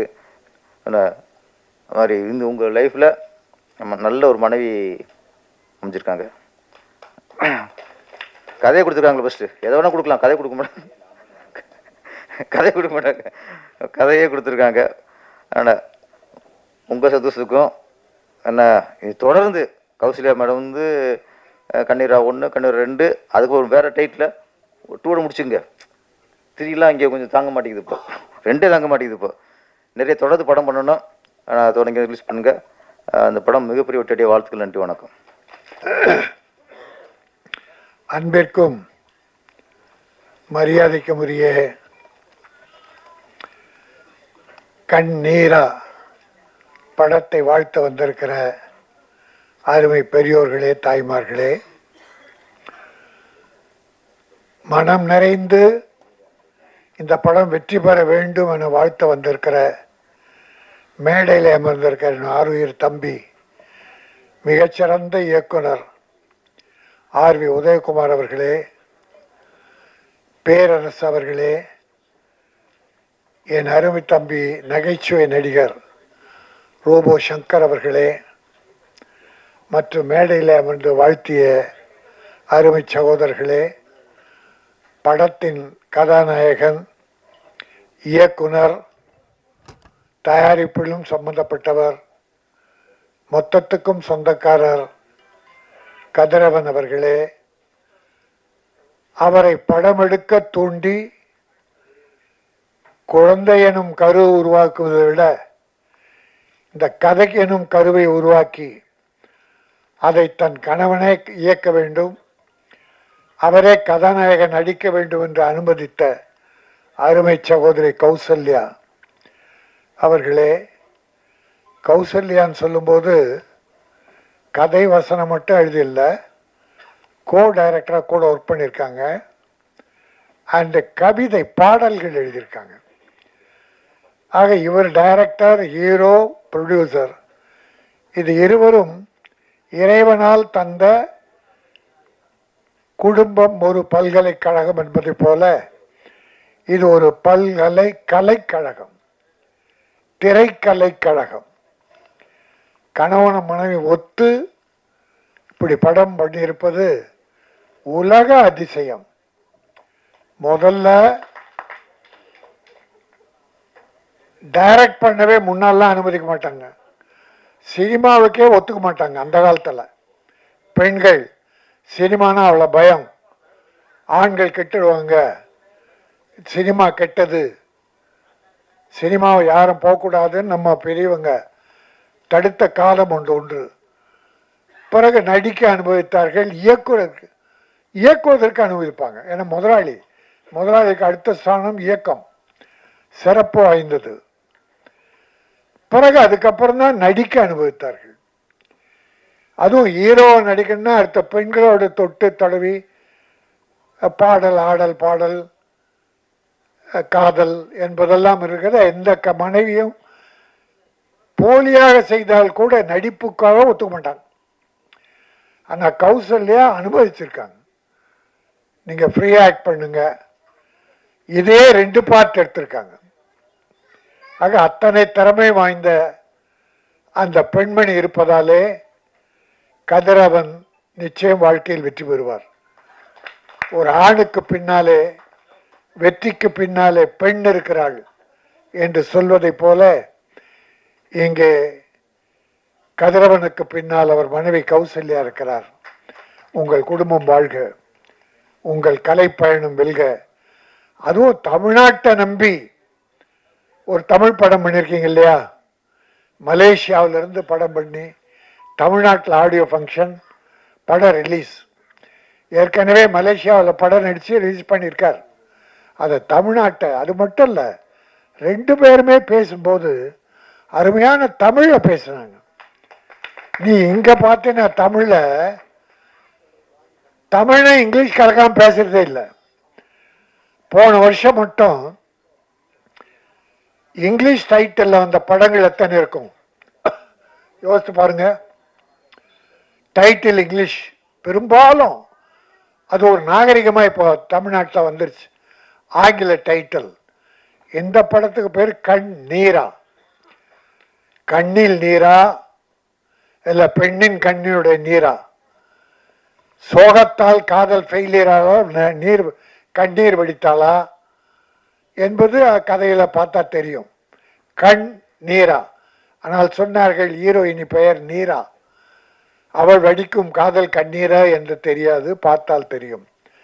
ஆனால் தமிழகத்தில் பெண்கள் சமீப காலத்தில்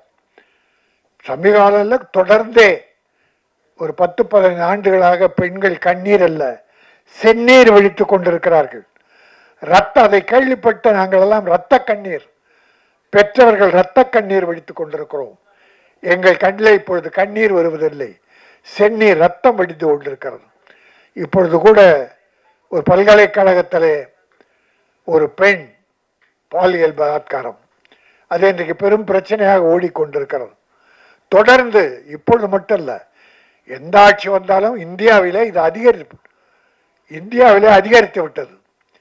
இது ஆட்சி கோளாறா, காவல்துறை கோளாறா, மக்கள் கோளாறா என்றால் மக்கள் தனி மனித ஒழுக்கம் கட்டுவிட்டது.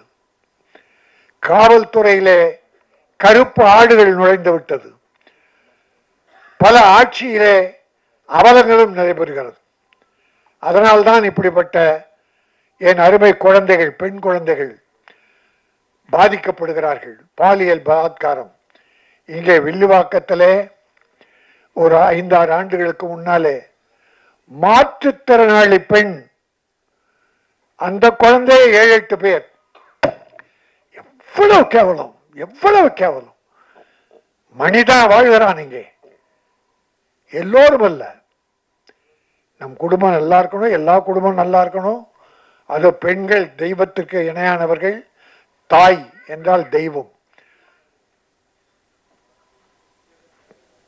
அப்படிப்பட்ட பெண் இனத்தை, குழந்தைகளை 8 வயசு 10 வயசு குழந்தைகளை, கல்லூரி பெண்கள், ஒரு நாய் கஞ்சா அடித்து விட்டு புறம்போக்கு நாய்கள் இளைஞர்கள் என்ற பெயரில் கல்லூரி பெண்கள் பின்னாலே அலைவது ஒருதலை காதல். அந்த பெண்ணுக்கு தெரியவே தெரியாது, அவ பார்த்தது கூட இல்லை. இவனா ஒருதலை காதல் வச்சுக்கிட்டு ஒரு நாள் திடீர்னு காதல்னும் இல்லைன்னா கத்தியால குத்திடுறான், திராவம் வித்துடுறான். அநியாயம், அநியாயம் நடக்கிறது. யாரோ சிலர் தான், எல்லோரும் அல்ல. இதற்காக நாட்டில் சட்டம் ஒழுங்கு கட்டுவிட்டது என்பதெல்லாம் போலி. இது தனிமனித ஒழுக்கத்தை சார்ந்தது. சட்டம் ஒழுங்கு கட்டுவிட்டதென்றால் ஒரு மாவட்டம் தோறும் பெரிய கலவரங்கள் நடந்து பெரிய இழப்புகள் வரும்போது சட்டம் ஒழுங்கு கட்டுவிடும். ஆனால் இது கூட நடக்கக்கூடாது, இது கூட நடக்கக்கூடாது. இதை அனுமதிக்க கூடாது. அரசாங்கம் இதில் மிக விழிப்போடு இருக்க வேண்டும். இருக்கிறார்கள், சில நேரம் தெரியாமல் நம்ம சொல்லிட்டா பண்றான் அதெல்லாம். இப்போ இந்த பல்கலைக்கழகத்திலே பெரிய வளாகம், இந்தியாவில் புகழ்பெற்றது, பல்லாயிரக்கணக்கான மாணவர்கள் படிக்கிறார்கள்.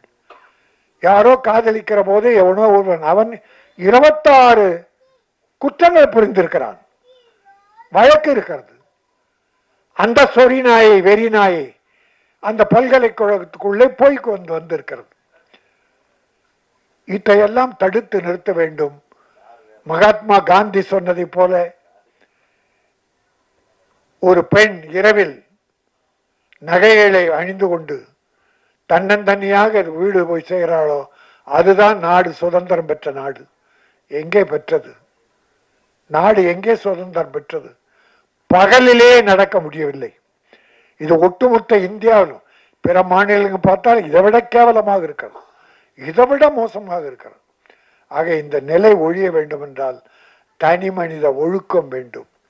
ஒவ்வொருவரும் எல்லோரையும் தன்னுடைய தங்கையாக, தாயாக பாதிக்க வேண்டும், மற்றவர்களுக்கு பாதுகாப்பாக இருக்க வேண்டும் என்பதை இந்த கண்ணீரா, பெண்ணின் கண்ணீராக செந்நீராக வரக்கூடாது என்று சமூக அக்கறையோடு இந்த வாய்ப்பை பயன்படுத்தி தெரிவித்துக் கொள்கிறேன். என் அருமை சகோதரர் பேரரசு அவர்கள் சினிமாவில் நிலவரம் பற்றி மிக தெளிவாக எடுத்து சொன்னார்கள். சினிமா சில நேரங்களில் நன்றாக இருக்கிறது, பல நேரங்களில் நன்றாக இல்லை. அதற்கு அவர் சொன்ன காரணங்கள் சரியாக இருந்தது. டிக்கெட் விலை உயர்வு அது ஒரு காரணம். ஆனால் பெரிய படத்துக்கு 150 ரூபா வந்து 500, 1000 கொடுத்து வாங்குறான். சின்ன படத்துக்கு உள்ள போக மாட்டேங்கிறான். ஆனால் தினத்தந்தியிலே என்னை ஒரு கட்டுரை எழுத கேட்டார்கள். அந்த கட்டுரை எழுதியிருக்கிறேன். 31ஆம் தேதி வந்திருக்கிறது தினத்தந்தி பத்திரிகை. தமிழ் சினிமாவில் 1000 கோடி நட்டம். சென்ற ஆண்டு மட்டும் தோராய கணக்கு தான், சரியான கணக்கால நான் சொல்லவில்லை, தோராயமாக 1000 கோடி என்பது குறைவு. ஏறக்குறைய 300-400 படம் எடுக்க ஆரம்பித்தார்கள். சில படங்கள் பாதியிலே நின்று விட்டது, சில படங்கள் முக்கால் நின்றது, சில படங்கள் சென்சார் ஆகாமல் நின்றது. ஆனால் 241 படங்கள் சென்ற ஆண்டு ரிலீஸ் ஆனது. 241 படங்கள், பெரிய படங்கள் ஒரு 30, பெரிய பட்ஜெட் 50 கோடி, 100 கோடி, 200 கோடி, ஒரு 30-40 படங்கள். மீடியம் பட்ஜெட் ஒரு 100-150 படங்கள், 100 ஒரு 50-60. சிறுமுகத்து படங்கள் தான் ஒரு 150க்கு மேலே. அவங்க தான் எங்கெங்கேயோ பரட்டி கடன் வாங்கி உடம் வாங்கி இப்படி தம்பி மலேசியாவிலிருந்து அக்கறையோடு இந்த படத்தை எடுத்த போல பல பேர் எடுக்கிறாங்க. படம் எடுக்க முடியுது, ஆனால் ரிலீஸ் பண்ண முடியல. அதற்கு காரணம் வியாபாரம் இல்லை, ஃபைனான்ஸ் கொடுக்க ஆள் இல்லை. வெட்கக்கேடான விஷயம் சொல்கிறேன். கோடிக்கணக்கான படம் எடுத்துட்டு 3 கோடி 5 கோடியில் சிறுமுதிட்டு படம் எடுத்துட்டு கியூபுக்கு பணம் கட்ட முடியாமல் அவசப்படுறான். கியூபுக்கு 50 லட்சம் வேணும், விளம்பரத்துக்கு ஒரு 50 லட்சம் வேணும். இதுக்கு இல்லாமல் படம் 200 படம் நிற்குது. பல பேருக்கு தெரியும், நான் கொஞ்சம் ஃபைனான்ஸ் பண்ணியிருக்கேன். ஒரு 28 படங்களுக்கு, எல்லாம் சின்ன படங்கள் நம்பி பண்ணேன். 18 படம் ரெடியாகி சென்சார் ஆகி நிற்குது, ரிலீஸ் பண்ண முடியல, வாங்க ஆள் இல்லை, என் பணம் வரலை, நான் கஷ்டப்படுறேன். இது என்னை பொறுத்தோட சின்ன உதாரணம். இப்படி பல வகையான விஷயங்கள். தியேட்டரில் போனால் டிக்கெட் விலை அதிகம். நான் ஒரு மனுவே முன்னாள் முதல்வரும் கொடுத்தேன், இந்நாள் முதல்வரும் கொடுத்தேன். சிறு முதலீட்டு படங்களிலும் ஒரு தனி ரேட்டு வைங்க, கொஞ்சம் குறைங்க. எல்லா பணக்காரர்களும் ஏழைகளும் இந்த சின்ன படத்துக்கு வரமாட்டாங்க. பெரிய படத்துக்கு போகணுன்னா 100 ரூபா டிக்கெட்டு 150 ரூபா, 150 ரூபா டிக்கெட்டு 250 ரூபா, இல்லை 200 ரூபா. இது இல்லீகல், அதை அனுமதிக்க கூடாது. அப்போ சிறுமுதிட்டு படங்கள் என்பது 40 ரூபா டிக்கெட், 60 ரூபா டிக்கெட், ஒரு 75-80. அப்படின்னா இந்த ஏழை குடும்பங்கள் சின்ன படத்துக்கும் போக தயாராக இருக்காங்க. இந்த பட கட்டண உயர்வு தான் ஏழைகளை, நடுத்தர மக்களை தியேட்டர் பக்கம் போக விடலை. பெரிய படத்துக்கு ஏதோ போயிடுறாங்க, 1-2 படத்துக்கு.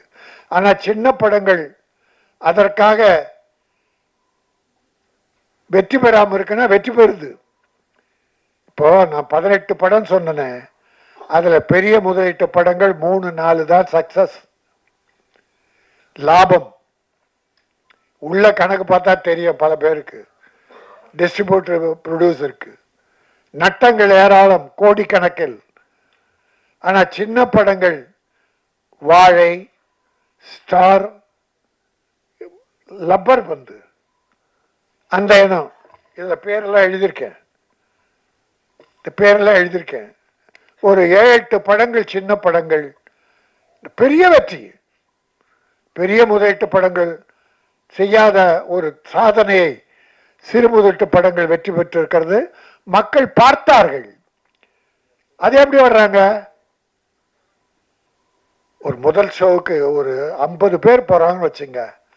அவன் படம் பார்த்துட்டு வெளியே வந்து செல்போன் எடுத்து, மச்சான் இந்த படம் பார்த்தேன், பிரமாதண்டா, சூப்பர்டா, பார்க்கலான்டான்னு சொல்லிட்டான்னா அந்த படம் ஏறிடும், கலெக்ஷன் ஏறிடும். படம் பார்த்துட்டு பெரிய பட்ஜெட் படமாக இருந்தாலும் படம் பார்க்கும்போதே, மச்சான் டப்பா உள்ள வந்துட போற அப்படின்னு சொன்னா போச்சு, அது எந்த படமாக இருந்தாலும். ஆகவே வாய் விளம்பரம், மவுத் டாக், மவுத் பப்ளிசிட்டி, அதிலே தான் இருக்கிறது. அதற்கு உங்களுடைய பத்திரிகையாளர்கள், ஊடகங்கள் பேருதவி புரிகிறாங்க. அதை கூட 3 நாளைக்கு விமர்சனம் எழுதக்கூடாது, படம் பார்க்கக்கூடாதுன்னா, நீ 3 நாளுக்குள்ள விமர்சனம் எழுதுனா 3ஆவது நாள் படம் போயிடுத, அப்போ யார் பார்க்கறது அதை? ஆனால் படம் எழுதுபவர்கள், ஊடகங்கள் சரியான விமர்சனம், தவறு இருந்தால் தவறை சுட்டி காட்டலாம், நல்லவைகளை எழுதி நல்லவைகளை பாராட்டி சில பல குற்றங்களை எடுத்து காட்டலாம். ஏன்னா இதில் கூட நம்ம கவிஞர்கள்லாம் வருத்தப்படுறது என்ன தெரியுமா? பாட்டு வரிகளை பிரமாதம் எழுதுறாங்க, மியூசிக் போடுறவங்க பிஜிஎம்ஐ பெருசாக்கி வார்த்தைகளை சுருக்கிறாங்க, சத்தம் கேட்கப்படும். இதில் ஒரு குறை என்னன்னா, வார்த்தைகளே புரியல. 2 பேரும், உதயகுமார், பேரரசு, 2 பேரும் பெரிய கவிஞர்கள், அருமையான கவிஞர்கள். பல பாடல்கள், படங்களுக்கு பாடல் வெற்றி பாடல்கள் இருக்கேங்க. அவங்கெல்லாம் மனம் நோகும். வார்த்தைகளுக்கு முக்கியத்துவம் கொடுங்கள், பிஜிஎம் குறைக்கணும். வரிகள் வரும்போது பிஜிஎம் குறைக்கணும். அதை இந்த படத்தில் கொஞ்சம் பின்னால் ட்ரை பண்ணுங்க. கொஞ்சம் வார்த்தைகளை கேட்கல. ஆகவே இந்த கண்ணீரா தயாரிப்பாளருக்கு இது கண்ணீரா வர வைக்காமல் லாபகரமான படமாக அமைந்து மலேசியாவிலிருந்து தமிழகத்தை நம்பி வந்திருக்கிற இந்த கதிரவன் நம்முடைய கௌசல்யா தம்பதியர் மேலும் படங்கள் எடுக்க வேண்டும். தமிழகம் அவர்களையும் வாழ வைக்க வேண்டும். அவங்க 2 பேரும் தமிழ் என்ன அழகாக பேசுகிறாங்க பாரு. தமிழ்நாட்டில் உள்ளவங்களே இங்கிலீஷை கலந்து அடிக்கிறாங்க. நல்ல சிறப்பாக வெளிநாட்டில் இருக்கவங்க தமிழகத்து தமிழர்கள் அப்படி அன்பு செலுத்துகிறாங்க. அவ்வளோ விரும்புகிறாங்க நம்ம ஆளுங்களை. ஆனால் நம்ம ஆளுங்க தான் அதை ஏற்பதில்லை. ஆகவே தமிழகத்தை நம்பி வந்திருக்கிற கதிரவனும் கௌசல்யாவும் இன்னொரு தயாரிப்பாளர் இணைந்து உதவியாக இருந்திருக்கிறார். இந்த படம் வெற்றியின் மூலமாக நீங்கள் அடுத்த படம் எடுக்க வேண்டும். கண்ணீரா அவளை இன்ப கண்ணீரை வர வைக்க வேண்டும். நல்ல வரவை தர வேண்டும் என சொல்லி வாழ்த்தி விடைபெறுகிறேன். நன்றி, வணக்கம்.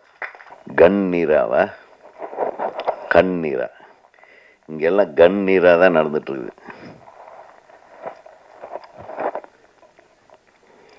எல்லாம் பேசிட்டாங்க. ரொம்ப சிறப்பாக பேசிய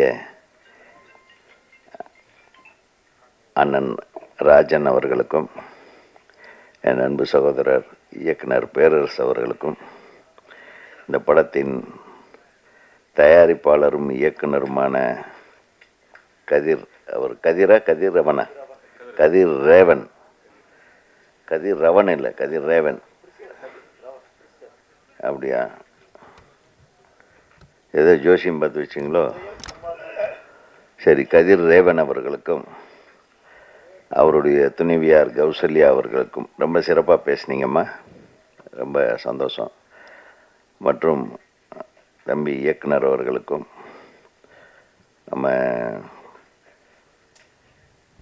எக்ஸிக்யூட்டிவ் தயாரிப்பாளர் அவர் தம்பி பேர் எனக்கு கத்தி படத்தோட இல்லையா, கத்தி தானே தம்பி, நல்லா பேசுனீங்க. ரொம்ப சுருக்கம் பேசினேன். அண்ணன் தயாரிப்பாளர் நல்லா பேசினாங்க. நான் கொஞ்சம் லேட்டாக வந்தேன். வரும்போது ட்ரெய்லர் ஓடிட்டு இருந்தது. ஒரு பாட்டு கேட்டேன், ரொம்ப நல்லா இருந்தது. மிக சிறப்பாக இருந்தது அந்த பாட்டும். அதில் நடித்திருந்த கதாநாயகன், அது இன்னொரு கதாநாயகன், 2 கதாநாயகிகள். அதில் எந்த கதாநாயகன் விட்டு கொடுத்தா, எந்த கதாநாயகன் விட்டு கொடுத்தும் கெட்டு போகலை, எந்த கதாநாயகன் விட்டு கொடுக்காம இருந்தான் அப்படின்றது இந்த கதையில் பார்த்தா தான் தெரியும். முழு படம் பார்த்தா தான் தெரியும். சிறப்பாக இருந்தது. மேக்கிங் ஸ்டைல் நல்லா இருந்தது. First of all I congratulate you. எதுக்குன்னா, எனக்கு யாருன்னே தெரியாது. இவர் ஏதோ நம்ம தமிழ்நாட்டுக்காரர் தான் படம் எடுத்திருக்கிறாருன்னு தான் நினச்சேன். நான் மலேசியாவில் இந்த அளவுக்கு ஒரு திறமையான ஒரு இயக்கத்தை நான் முதலாக பார்க்கிறேன். மலேசியா திரைப்படம் இது கை தட்டலாம். எல்லாம் தூங்கி வழியாதீங்க. என்னப்பா ப்ரெஸ் தூங்குறாரு? எந்திரி கண்மணி, நீ தான் கொஞ்சம் நேராக உட்கார. நான் பேசுகிறேன்ல. அப்புறம் என்னுடைய அருமை தம்பி முன்னாள் ரோபோ சங்கர், இந்நாள் பீப்பாய் சங்கராக மாறிவிட்ட என் அன்பு தம்பி அவர்கள். என்ன தம்பி, திருப்பியும் ரோபோ சங்கராக மாற வாழ்த்துகள். அவரும் சிறப்பாக அழகாக சிறுசாக பேசினாலும் அதில் ஒரு பெருசாக ஒரு விஷயத்தை வச்சு பேசினார். ரொம்ப நல்லா இருந்தது. படத்தில் 2 ஹீரோயின். அந்த காதல் பிரிவாற்றாமை பாட்டு ரொம்ப நல்லா எழுதியிருந்தாங்க சகோதரி. அந்த என்ன முதல் வரி நினைவோவா கனவே அது ரொம்ப நல்லா இருந்தது. இந்த டியூனும் இஸ் பியூட்டிஃபுல்.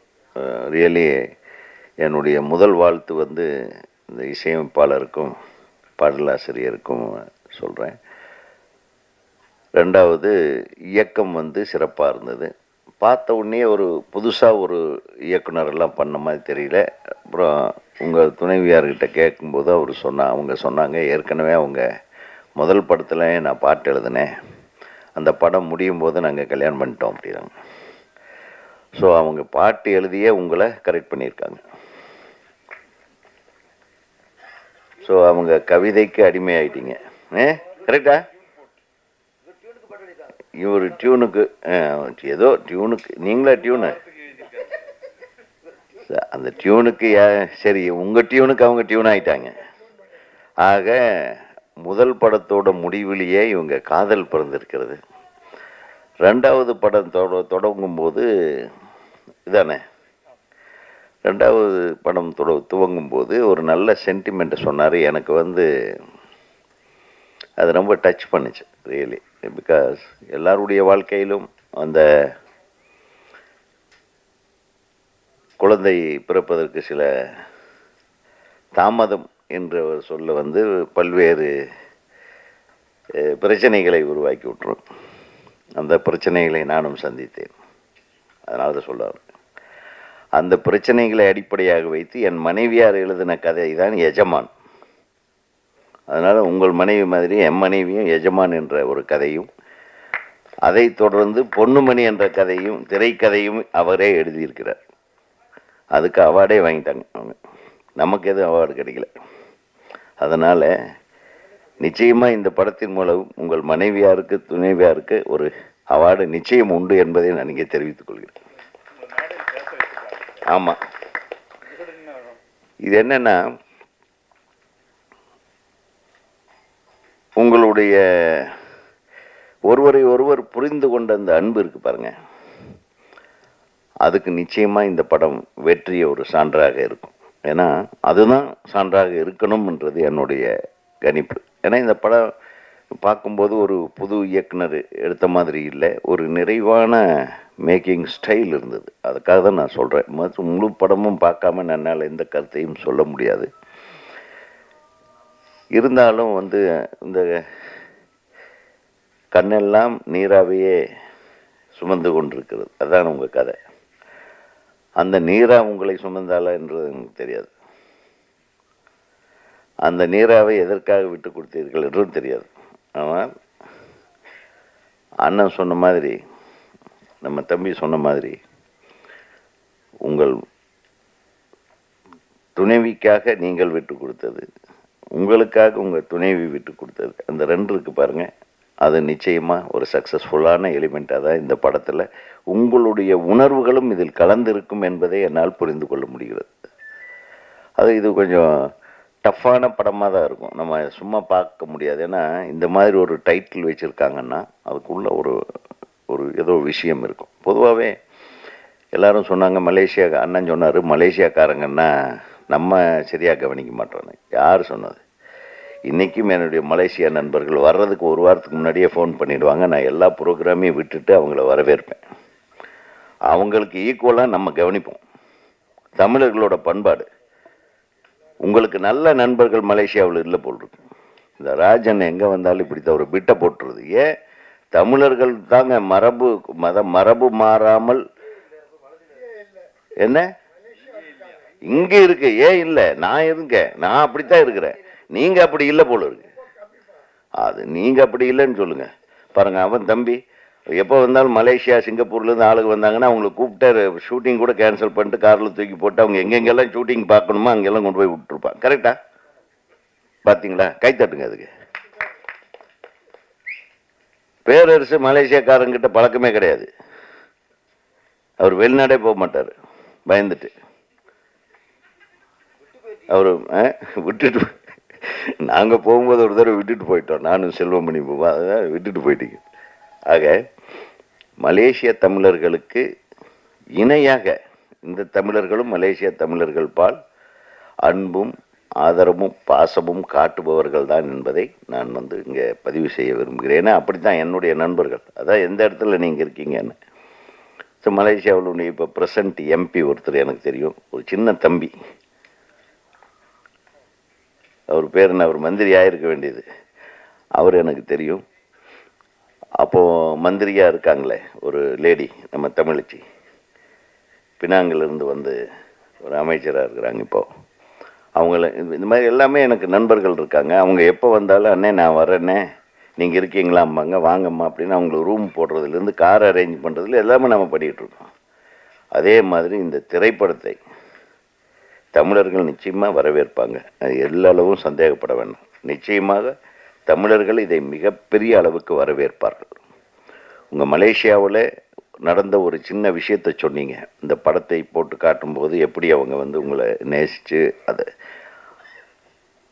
அந்த உள்ளுணர்வை உருவாக்கக்கூடிய ஒரு கண்டென்ட் உங்கள் படத்தில் இருந்ததுன்னா அது அங்கே சக்ஸஸ் ஆன மாதிரி இங்கேயும் சக்ஸஸ் ஆகும். அது டெஃபினட்டாக. ஏன்னா கண்டென்ட்டு தான் இன்றைக்கி முக்கியம் ஒரு படத்துக்கு.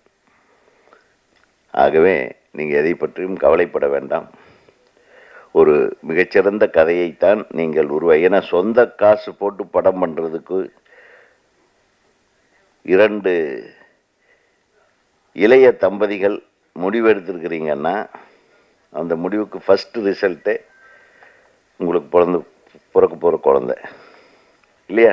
அது ஒரு பிறந்துச்சு. அதான் அதுக்கப்புறம் இது அடுத்தது 3வது வேறு, அதுக்கப்புறம் 1, அதுக்கப்புறம் 1, அதுக்கு முன்னாடி 1 தெரியாது. எனிவே அதே மாதிரி இந்த திரைப்படத்தின் ரிசல்ட் உங்களை மிக மிக மகிழ்விக்கும் ஒரு ரிசல்ட்டாக இருக்கும். ஏன்னா இங்கே எல்லாம் சினிமா தியேட்டர் கிடைக்காது. அதுக்கு தான் என் தம்பி உண்மையை சொல்லி உடச்சி விட்டா. நீங்கள் டென்ஷன் ஆக வேணாம். இப்போவும் சொல்கிறேன், நல்ல கண்டென்ட் உள்ள படங்களுக்கு தியேட்டருக்கு ஆள் வர்றாங்க. லப்பர் பந்துக்கு வரலையா? லப்பர் பந்துக்கு வந்தாங்க. எத்தனை சின்ன படங்கள் கேள்விப்பட்டு அப்புறம் கூட்டமாக வர ஆரம்பிச்சிட்டாங்க.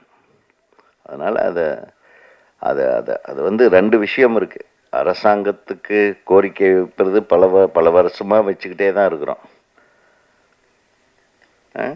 தியேட்டருக்காரங்க வச்சு செஞ்சுக்கிட்டே தான் இருக்காங்க.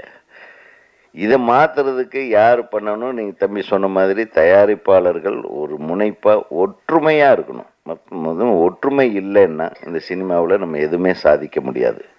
இதே புரட்சி தலைவர் காலத்தில் சினிமாவுக்கு ஒரு பிரச்சனை வந்ததே இல்லை. எவனாச்சும் பிரச்சனை பண்ணான்னா சின்னவர்கிட்ட நியூஸ் போயிடும் அப்படின்னு உடனே எல்லாமே அடங்கிடுவாங்க. எந்த ஒரு தியேட்டர்லையாவது பிரச்சனை வந்திருக்கு? எந்த ஒரு படமாவது ரிலீஸ் ஆகாமல் இருந்திருக்கா? சொல்லுங்கள் பார்க்கலாம். குப்பை படம் கூட ரிலீஸ் ஆகும். புரட்சி தலைவர் காலத்தில் நான் சொல்கிறேன். அதுக்கப்புறம் இந்த அரசியலும் சினிமாவும் 2 கலந்ததுனால வந்த பிரச்சனை தான். அரசியல்வாதிகளுக்கு சினிமாவுக்கும் சம்பந்தமே இருக்கக்கூடாது. சினிமாவை ஒரு சுதந்திரமான காற்றாக சுவாசிக்க விட்டு வேண்டும். அதை தான் சொல்லுவாருன்னு எதிர்பார்த்தேன். ராஜன்னா இப்போ அதெல்லாம் கொஞ்சம் அடக்கி வாசிக்கிறார். என்ன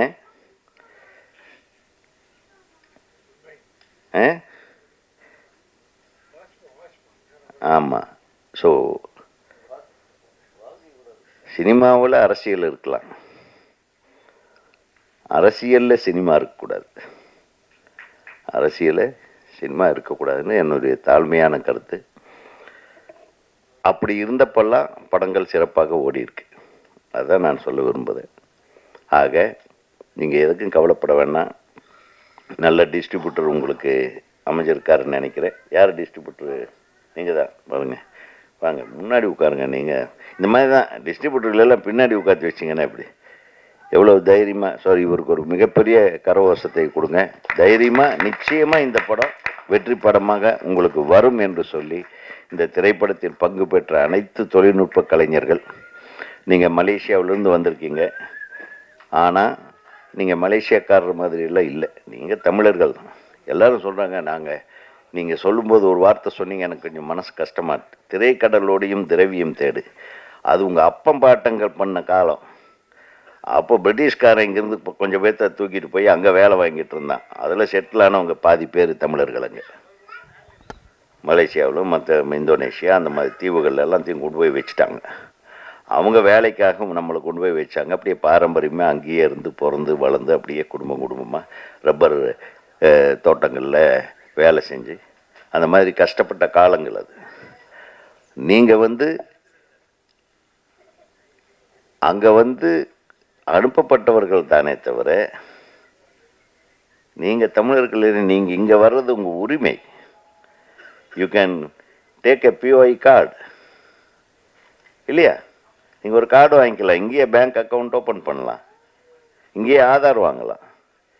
உங்களுக்கு 2 குடியுரிமை கிடைக்கும் வாய்ப்பு இருக்கிறது. அதையெல்லாம் பயன்படுத்தி கொள்ளுங்கள். அனைத்து மலேசிய தமிழர்கள் உங்களுடைய பாரம்பரியத்தை கரெக்டாக ஐடென்டிஃபிகேஷன் இருந்ததுன்னா உங்களுக்கு இன்னொரு குடியுரிமை இந்தியாவில் இருக்கிறது. அதை பயன்படுத்துங்கள். யார் சொன்னது உங்கள் வெளிநாட்டுக்கார் மலேசியாக்காரன்? நீங்கள் தமிழரையா? எங்களை விட நல்லா அழகாக தமிழ் பேசுகிறீங்க, எங்களை விட அழகாக பாட்டு எழுதுறீங்க. ஆக சிறப்பு வாய்ந்த இந்த விழாவில் ஒரு சிறப்பு நம்ம எல்லாம் சேர்க்க வேண்டிய ஒரு நேரத்தில் நமது அனைத்து பத்திரிகை நண்பர்களும் ஊடக நண்பர்களும் இவங்க 2 பேர்த்தை பற்றி எழுதுங்க, இந்த படத்தை பற்றி எழுதுங்க. இந்த படத்துக்கு ஒரு எக்ஸ்பெக்டேஷன், அது ஒரு எதிர்பார்ப்பை நீங்கள் உருவாக்க வேண்டும் என்று பத்திரிகை ஊடக நண்பர்கள், என்னுடைய நண்பர்கள் அனைவரையும் கேட்டுக்கொண்டு இந்த திரைப்படம் மாபெரும் வெற்றி படமாக அமைய வேண்டும் என்று கூறி எல்லாம் வல்ல இறைவனை வேண்டி விடைபெறுகிறேன். நன்றி, வணக்கம். ஆக்சுவலாக எனக்கு மேடையில் இருக்கிற எல்லாருக்கும் மேடையில் அமர்ந்திருக்கிற எல்லாருக்கும் மாலை வணக்கம். கதிரை வந்து எனக்கு ஒரு 2 இயர்ஸாக தெரியும். அப்போ அவர் சொல்லும்போது நான் இந்த மாதிரி ஒரு படம் ஒன்று பண்ணலான் இருக்கேன் அப்படின்னு சொல்லியிருந்தாரு. பட் ஆனால் அதுக்கப்புறம் அவர்கிட்ட வந்து எந்த விஷயமும் நான் எதிர்பார்க்கவே இல்லை. அதுக்கப்புறம் எனக்கு அவர் ரீசெண்டாக கால் பண்ணும்போது சொன்னது, சார் படம் முடிஞ்சிருச்சு, ரிலீஸ் பண்ணுறதுக்கு ரெடி ஆகிட்டோம் அப்படின்னு மட்டும்தான் சொல்லியிருந்தாரு. ஸோ அந்த ஒரு விஷயமே எனக்கு வந்து அவர்கிட்ட பிடிச்சது என்னென்னா, ஃபஸ்ட்டு வந்து என்கிட்ட கதை சொல்லும்போதும் சரி, இந்த விஷயத்தை இப்படி பண்ணலாம் அப்படின்ற ஒரு ஐடியா சொல்லும்போதும் நான் அவர்கிட்ட நிறைய விஷயங்கள் சொன்னேன். எப்படி பண்ணுவீங்க? ஏன்னா நாங்கள் இங்கே இருக்கும்போதே சில விஷயங்கள் நிறைய கஷ்டப்படுறோம், நிறைய விஷயங்கள் பண்ணி அதை கொண்டு வந்து ரிலீஸ் ஸ்டேஜ் கொண்டு வரது ரொம்ப கஷ்டமாக இருக்குது அப்படின்ற மாதிரி சொல்லியிருந்தோம். பட் அவர் என்ன சொன்னார்னா, இல்லை சார் எனக்கு நம்பிக்கை இருக்க, கண்டிப்பாக நான் பண்ணிவிடுவேன் அப்படின்ற ஒரு விஷயம் சொல்லியிருந்தார். அண்ட் அவர் சொன்னதை இன்றைக்கி வந்து பார்க்கும்போது நல்லாவே தெரியுது அவர் எதை சொல்லியிருந்தாரோ அதை கொண்டு வந்திருக்காரு அப்படின்ட்டு. ஸோ வெல்டன் கதிர். ஸோ இந்த படம் வெற்றி பெற என்னோடய வாழ்த்துக்கள். தேங்க்யூ. எல்லாருக்கும் வணக்கம்.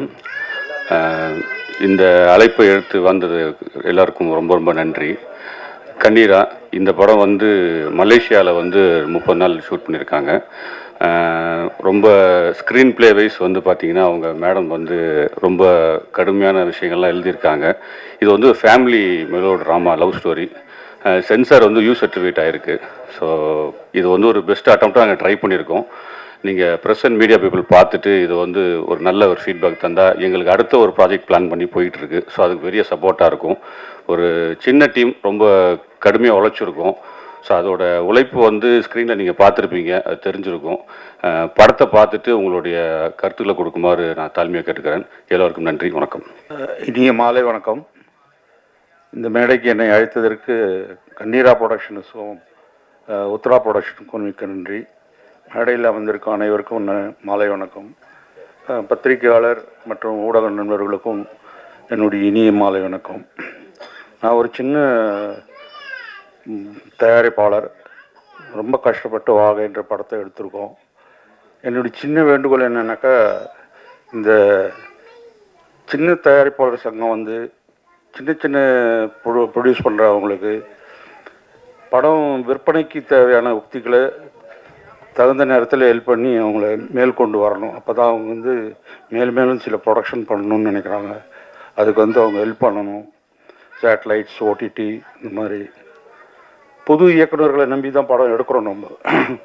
ஆனால் புது இயக்குநர்கள் வந்து கடைசி வரைக்கும் இருந்து அந்த ரிலீஸ் பண்ணுற வரைக்கும் சிலர் இருக்க மாட்டேன்றாங்க, சிலர் கடுமையாக உழைச்சி ஹெல்ப் பண்ணுறாங்க. அந்த மாதிரி இருக்கக்கூடாது.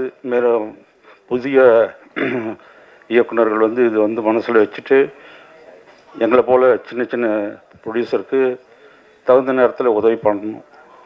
நன்றி, வணக்கம். எல்லாருக்கும் வணக்கம். மெயினாக பத்திரிகை, தொலைக்காட்சி, இணையதள நண்பர்கள் அனைவருக்கும் வணக்கம். அப்புறம் மேடையில் உட்காந்துருக்கோம் தெளிவோ ஜாம்போன், அவங்களுக்கு எல்லாத்துக்கும் வணக்கம் தான். ஆக்சுவலாக கண்டிப்பாக ட்ரெய்லர் பார்த்தோம், ட்ரெய்லர் நல்லா இருந்துச்சு. அது இல்லாமல் சாங்ஸ் எல்லாம் பார்த்தோம், அது ரொம்ப நல்லா இருந்துச்சு. கண்டிப்பாக ஹரி உத்ராக்கு இந்த படம் வந்து கண்டிப்பாக லாபகரமாக வெற்றிகரமாக அமைய வாழ்த்துக்கள். ஆக்சுவலாக நான் கந்தக்கோட்டை ஈகோ 2 படம் பண்ணிவிட்டு அதுக்கப்புறம் ஓன் ப்ரொடக்ஷன் ஸ்டார்ட் பண்ணேன். வந்து ஸ்டார்ட் பண்ணி அதில் ஃபஸ்ட்டு படம் ஃபோர்ஸ்னு ஒரு படம் பண்ணோம். அதுக்கப்புறம் இப்போ ரிங்னு ஒரு படம் பண்ணியிருக்கேன். 2 படம் பண்ணியிருக்கேன். கண்டிப்பாக சின்ன படங்கள் வந்து சின்ன படங்களோ மீடியம் பட்ஜெட் படங்களோ இன்றைக்கி இருக்கிற நிலமையில் பிஸ்னஸ் பண்ணுறோம் எடுக்கிறது, சார் பிஸ்னஸ் பண்ணுறது ரொம்ப டஃப்பான விஷயம் தான். கண்டிப்பாக எல்லாருக்கும் தெரியும். இருந்தாலும் நான் கொஞ்சம் குவாலிட்டியாக பண்ணிட்டு இருக்கனால கண்டிப்பாக நான் அடுத்த படங்கள் பிஸ்னஸ் பண்ணிகிட்டு இருக்கேன், நல்லபடியாக போயிட்டுருக்கு. அதனால் கண்டிப்பாக இங்கே நல்ல குவாலிட்டியான படங்களும் ஒரு ஆர்டிஸ்ட் காம்பினேஷன் இருந்தால் கண்டிப்பாக பிஸ்னஸ் பண்ணுற வழிகள் நிறையா இருக்குது. அதுக்கு நிறைய பேர் சப்போர்ட்டும் பண்ணுறாங்க. அதனால் கண்டிப்பாக அந்த மாதிரி இந்த படமும் நல்ல வெற்றி படமாக ஹரியுத்ராக்கு அமையட்டும். ரொம்ப தேங்க்ஸ்.